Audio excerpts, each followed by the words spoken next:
The overarching theme of this conclave has been to understand and appreciate the best practices that practitioners from various group companies are bringing to our attention throughout the deliberations over these 2 days, so that we may explore opportunities of adopting some of these practices which may be relevant to our businesses, and also see where there are opportunities for collaboration, which may even enhance the value that these practices offer. This session specifically focuses on some of the best practices in action in a few of our group companies, where we might find opportunities to exploit synergies with our processes. I'm very happy to say that in this session, we will be able to draw upon the experience and perspectives of not just IT leaders, but also practice heads with different backgrounds. And it would probably bring an eclectic feel to the information and insights that we will have access to. So we have with us Partha Mukherjee. I will first turn to him. He's General Manager IT of RPSG Ventures, and he's an alumnus of Jadavpur University and had joined CAC IT in 1988. And he has spearheaded a number of important software projects, which have been landmarks in the history of CAC IT. We also have with us Praveen Goyal, who is Vice President in Noida Power Company Limited, and responsible for spearheading the automation department and metering function, as well as smart grid implementations. Praveen has a rich experience of more than 27 years, with 16 years in NPCL itself, and has had a diversified experience in the areas of operations management, project management, management consultancy, sales and marketing, IT, automation, and business process reengineering. We also have the privilege of having with us S. Sivakumar, who is the CFO of Woodlands Hospital. Sivakumar has been associated with the group for around 20 years, having handled multiple sectors. He was previously with Saregama in the entertainment sector of the group. I will start with Partha Mukherjee, and I will request him to share some of the best practices in his organization and the drivers that have actually led to adoption of those practices. Over to you. Thank you, Mr. Mitra, for giving an opportunity to speak in this panel before such a distinguished audience. History of IT in CAC dates back to the days as old as the year of 1977, when we computerized our electricity billing, a kind of event having been first in the country. In our journey with IT, we had been witness to many landmark achievements. As the time is constrained for our discussion today, we would limit to a few important IT best practices to focus on our sustained effort to bring in digital transformation in the business processes of our organization. The first project we would like to mention is the adoption of bots like chatbot, WhatsApp bot, to supplement our existing channels of interfacing with consumers. We are also in the process of commissioning AI and natural language processing enabled vernacular voice bot. This adoption of bots, the reason for this was to enhance consumer experience and create customer delight.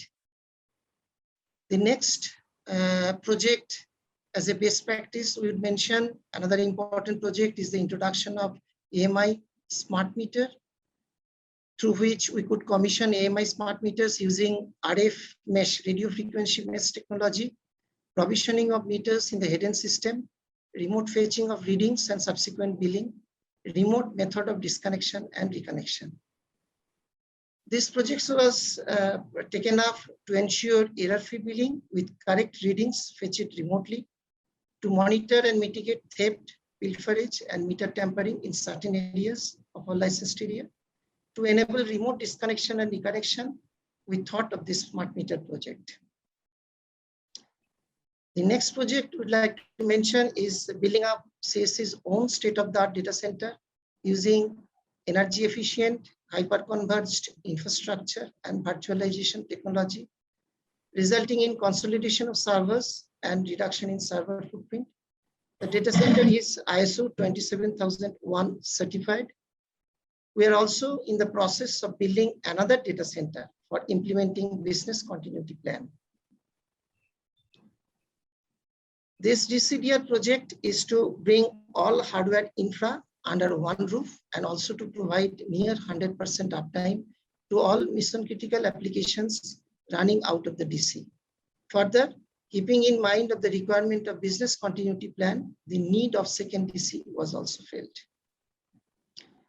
The next best practice was to extend consumer services through our corporate website, which acts as a 24/7 virtual regional office.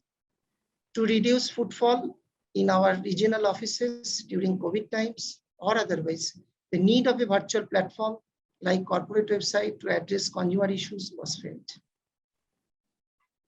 Migration from paper-based hardbind meter books to tab-based meter reading to reduce meter to cash cycle. To reduce this meter to cash cycle, tab-based meter reading system was introduced to avoid extra days required for data entry of readings and also eradicates inadvertent errors during data entry, ensuring proper billing. Enhancement of IT security features discussed in the last panel also, to installation of appropriate dual layer firewall, web application firewall, and automated monitoring tools. These firewalls and tools detect unauthorized accesses, cyber attacks, monitors every network devices and web links. We also provided VPN connectivity to our 300 plus esteemed users with dual factor authentication to enable work from home during pandemic period. Deployment of ETL tools to build analytics is another area where we use Tableau for visual analytics reporting. We used R, Python for statistical modeling, MySQL for data warehousing, Pentaho for data interchanging. The kinds of analytics we used are in the nature of descriptive, diagnostic, predictive, and prescriptive. Analytics was required to meet different business and user requirements using the huge consumer data that we have at our disposal. And finally, the last one to mention is the connecting all the important premises. It's numbering around 200 plus of CSC with optical fiber leading to CSC's own captive gigabit network called CSC net. This is spread across entire licensed area of 567 square kilometers. To ensure quick and uninterrupted access to different applications and data from everywhere within the CSC licensed area, it became imperative to connect all important premises with a high-speed network, giving rise to this CSC net. In a nutshell, these are some of the most important IT best practices that we deployed over the years in CSC. Thank you. Over to you, Arijit. Thank you. It has been quite a journey, it seems, from the days of COBOL-based programming to the frontiers of digital technologies and smart metering. Very interesting. We'll move on to Praveen. So Praveen, if you can talk about some of the best practices that you would like to share with the audience. Thank you, Mr. Arijit, for the kind introduction. And it is a pleasure to connect with each one of you. We at NPCL as a company always strives to bring new technologies upon doing the due diligence. And at the same point of time, we consider the overall requirements and the business pain areas. The end objective is to bring some sort of benefits to the consumer directly or indirectly. In recent years, we have introduced multiple technologies in NPCL, such as GIS, SCADA, DMS, that is distribution management system, outage management system, building management system, fiber management and monitoring system, drone technology, virtual reality technology, and few of the smart grid technologies such as freezer, self-healing, renewable energy integration, battery health monitoring system, etc. We have also set up a state-of-the-art smart grid lab in our office. I would particularly like to mention here few technologies, two which I believe has the potential to be implemented across various companies of the group, if not all. And three technologies which I feel are pertinent for the electricity distribution business. So those two technologies are drone technologies and virtual reality technologies.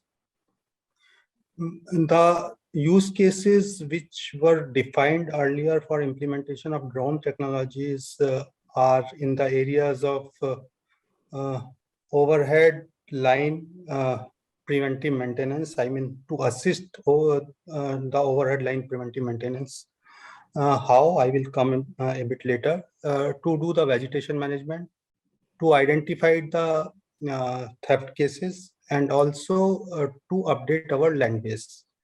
So what happens when we are doing the walkthrough of our overhead mains, then even with the best of the efforts, it is not possible to have the top view of the overhead mains, and there are possibilities that insulators are going to compromise with. There are some minor crack which may further be increased, etc., and lead to the breakdown. So these were the few use cases which we identified initially, and then we had gone ahead for the implementation of the drone technology.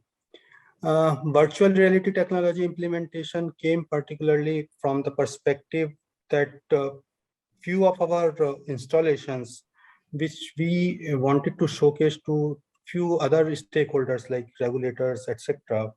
The necessity was to bring those people at our office premises, and it was not possible. So we thought to create a video, virtual video, and share it with those stakeholders. So this journey started from there, and subsequently we increased its uses, and now we are going ahead to impart the training using the virtual reality technologies. So these are the two technologies, in my opinion, which are not that much industry specific. And I think many of us already know that drone has the potential even to deliver the material at the door of the consumers. So three more technologies, Fleaser, self-healing, and ILS particularly, which I would like to mention. Fleaser is fault localization, isolation, and supply restoration. So system firstly does this fault localization. Fault is localized, and then someone at the control room has to do the isolation using the SCADA system. Once the isolation is done, then for the healthy network, the supply is restored to all of the consumers through the supply restoration mechanism. So everything is done by the control room sitting in the office itself, and this particular technology implementation is applicable when we have the ring main systems available. So that ring main system may be either in the overhead topology or in the underground topology. The next technology is self-healing grid, wherein this manual intervention is completely eliminated. Now the system itself identifies the fault, isolate it, and the supply is restored. So consumer does not even feel that there was a supply interruption. Obviously, in both the things, somewhere some fault is there, and that fault has to be rectified subsequently. Third technology is intelligent load shedding, ILS. So there are regulatory requirements which every distribution company has to comply with. One of the major regulatory requirement was to introduce frequency-based load shedding. So this was the business imperative, and that's why I consider it as a best practice. So according to the regulation, when a threshold value is reached, and if the frequency is below 50 hertz at say 49.7, then if we are drawing overload, then we have to shed the load immediately to the extent it is overdrawn. And it has to be done without any human intervention. So there was a lot of challenge how to comply with this requirement, and then we introduced intelligent load shedding application, which is working on top of the SCADA system, and then fulfilling this regulatory requirement. Further to that, we extended its uses for the safety purpose. Suppose if any of the network component is going to observe the overloading, or say the loading is more than the defined threshold value, then that particular quantum of load is going to be shared automatically as per the defined schedule or defined priority also. Similarly, here at NPCL, we also serve in the villages, and the supply hours are restricted to the extent of 18 hours as per the government guidelines. So we have to also switch off those particular feeders. So all those feeders are automatically being switched off by the SCADA system using the ILS technology. So these are the few technologies which I thought I should share and which could be of use at the group level. Thank you. Over to you, Mr. Arijit. Yeah, thank you, Praveen. I'm sure the use cases that you have mentioned will find resonance in multiple organizations within our group. Very interesting. Over to you, Sivakumar. We are looking forward to also learning about how technology is finding application in the area of healthcare, which is obviously because of the pandemic.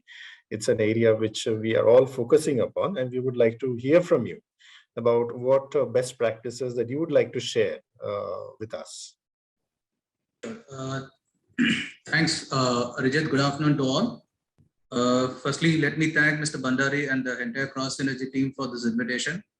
You might be wondering what the CFO for Woodlands Hospital is doing in an IT conclave. But that's kind of closed network which we have in the system of Woodlands Hospital, where the digital and technology is under my close guidance.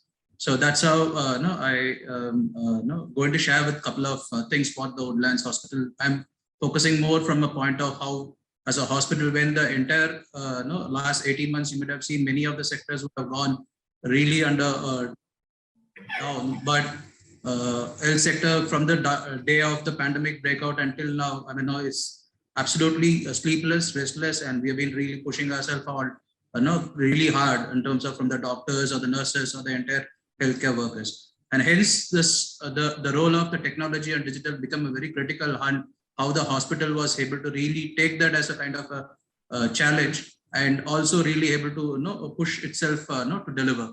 So I'll just start quickly with the hospital. I'm sure many of you might be knowing in the group that it's a 75 years legacy, and that's a huge strength, and also equally a huge challenge. If you really look at from a point of view, it had a strong brand connect with the patients, and it had a real iconic hospital in the city of Calcutta. So that way, it had a 75 years of legacy. But however, there are many processes which were really manually driven, and there is a lot of physical intervention, which was kind of a challenge which the hospital went through. So I am really bucketing it into three segments. The way we have took it up in the last over the couple of years is that first we were really looking at from a patient experience, because that's something which is very, very important from a hospital perspective. So we were focusing on how the patient experience has to be really given from a point of the hospital, because that's very important. Second is that some of the services. I mean, how do we connect some of the services with the kind of not only with the patients but also within the system, with the doctors, with the our own teams. So that's something which I'm bucketing as a service connect. And third is the predictive analysis, which is also a very interesting thing, which I'm probably we could really look upon that as a more as we speak. So I am to start with the patient experience. What the hospital really did in the last 2 years, that we were having a process of manual calling and booking an appointment, and people coming into the hospital to take an appointment. So that first thing what we really looked at is that we launched a My Woodlands app. I mean, I think we've done a kind of a baby step on that, but then I think in the last it started sometimes in the beginning of January 2020 when we rolled out this My Woodlands app.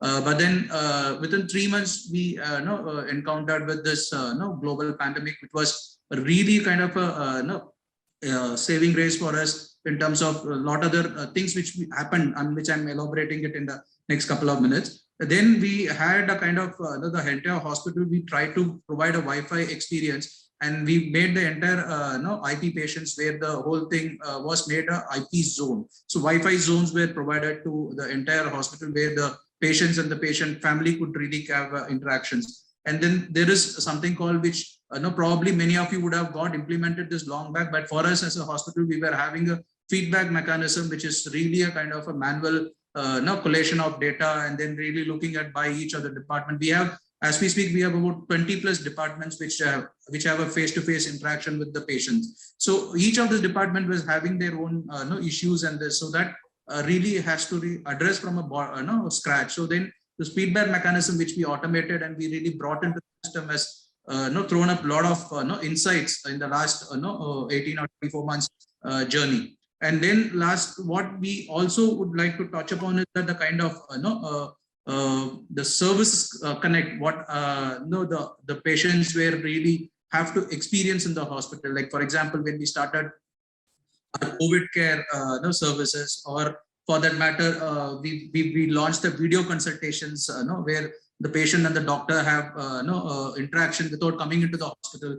So and then we also got into a huge amount of we have linen management, which is a kind of about close to 25,000 SKUs, which is there in the hospital, which starts from pillow to everything, which is a part of this. So we launched a kind of RFID into this, and while it's still in the kind of progressive way, but I think we have moved up kind of managing our materials quite well, so that it becomes a kind of a controllable thing in the hospital. Then actually we rolled out a lot of other services, which includes your vaccination services, your what you call health checkups, your I've talked about already on the home care services. So these are the ones which are where we've really looked at from a point of a digitalization, where you don't need to have a lot of physical interactions, or for that matter, too much of what you call a patient taking trouble to really come to the table to have the kind of all this we are discussing about. We are in a progress journey, and so some of them have really worked well, some of them are really in a teething problem. So we're really trying to really shape up those. And the last point, what I would like to touch upon is the kind of the predictive analysis. Why I was saying this bucket is very critical is for us. We at the COVID time, it came really like a kind of an helping hand for us, because to manage our beds, because the kind of difficulty which we went through as a hospital. I mean, we are just a 160 bed hospital. I mean, if you really look at it from a size of serving an adult patients, we are only about 160, and with that we had a huge pressure in terms of managing beds, one side COVID and one side non-COVID. So it became a kind of a real challenge for the hospital to really manage that crisis. So that entire thing of predictive, how much of how do we plan the bed, how do we plan the kind of rotation of admission of the patients, how many patients we could take in terms of the COVID, non-COVID. So this became a kind of another challenge altogether, which we could really handle that much better during this time.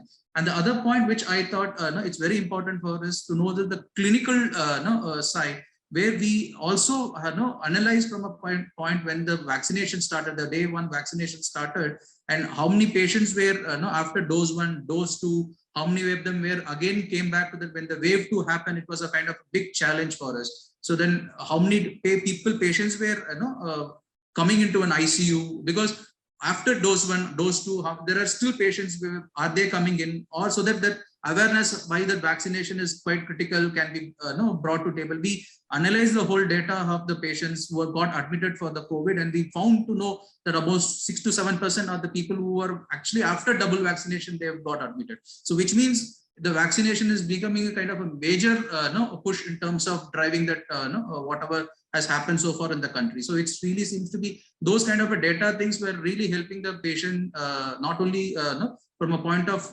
taking a kind of a treatment, the way which we have journeyed together in this last 18 months, but also the doctors to really plan them quite well.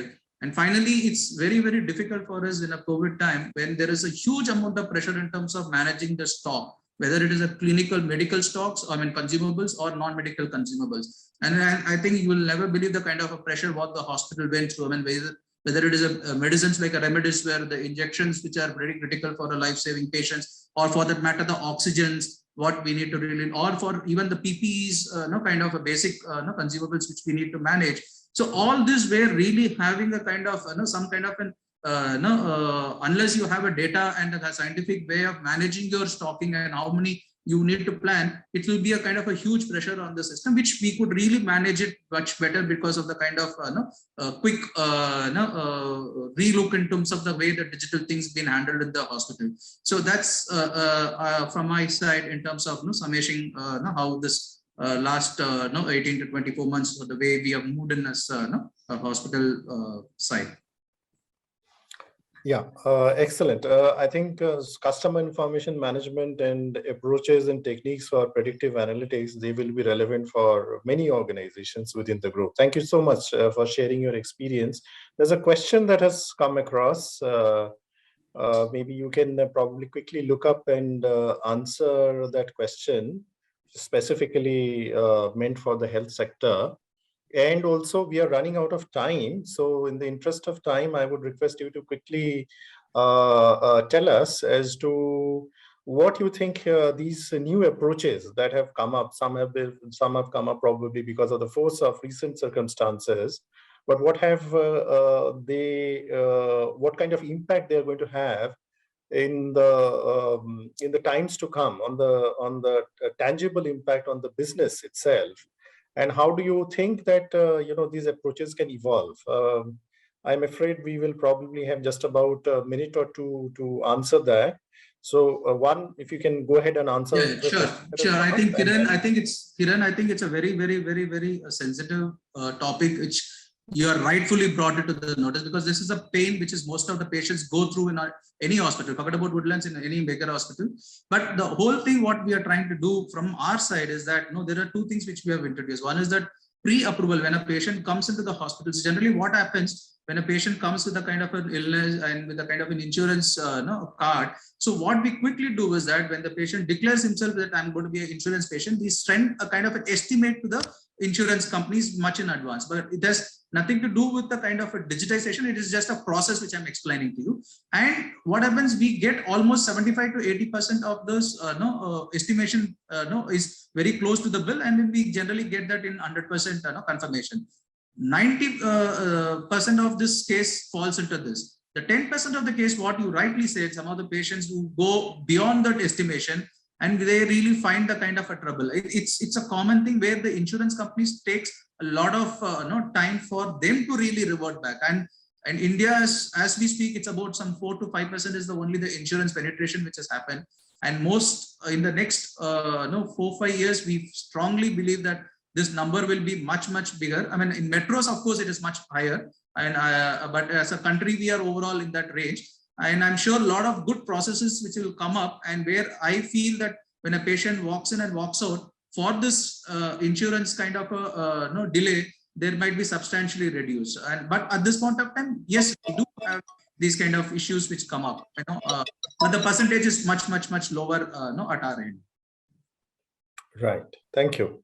Thanks a lot.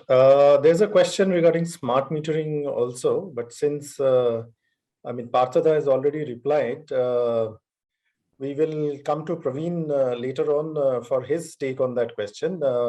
Partha, to quickly sum up in 1 to 2 minutes, what do you think going forward are the ways by which these best practices that you have talked about can even evolve further and have an even bigger impact on the business outcomes?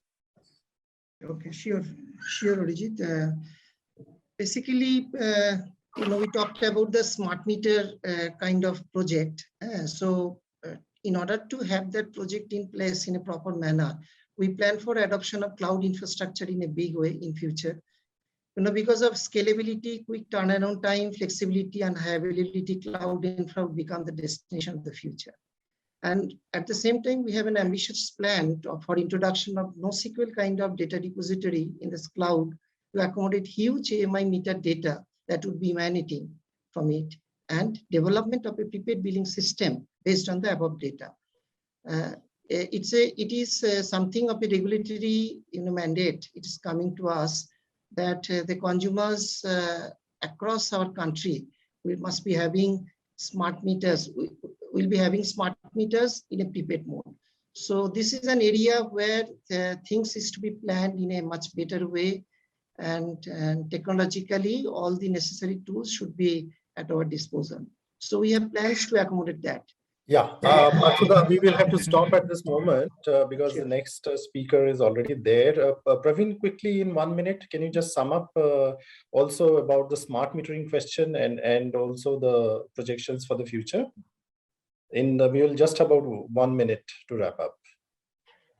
So here in NPCL, we have also implemented the AMI. So this AMI was introduced to address a very particular regulatory requirement wherein the existing high rises, that is the residential complexes, which were previously having the electricity supply at single point and then on their own distributing the electricity to the individual households, has now been mandated to provide the electricity by the distribution company itself. So we had to convert it, and through the implementation of technology, we had introduced it, and now it is at the scalable level. So already about 5,000 odd consumers are provided with the AMI. As regard to one of the question whether there is any incentive or not, so indirectly incentive is there because earlier those consumers were being charged by the builders and they were not having any, say, slab benefits, something like that. But as part of directly giving some sort of credit in their billing, it is there is no as such regulatory provision. MOP has also mandated that every consumer has to be converted into the smart metering regime, meaning thereby that every consumer has to be provided with the smart meter, and that's too should be working in the prepaid mode. In NPCL also, we have taken up this task, and gradually we are presently in the preparation stage of development of appropriate architecture, wherein we are facing a particular issue of interoperability, and we don't want that we are going to stuck only with one solution provider or one OEM. We are trying to finding out the ways and means so that we can mitigate to it to the greater extent, if not 100% possible. Thank you, Praveen. I would like to take this opportunity to thank all the members of the panel, and I hope the audience would have had an opportunity to also hear about many practices which may have relevance in their organizations. Thanks a lot. Thank you, everyone.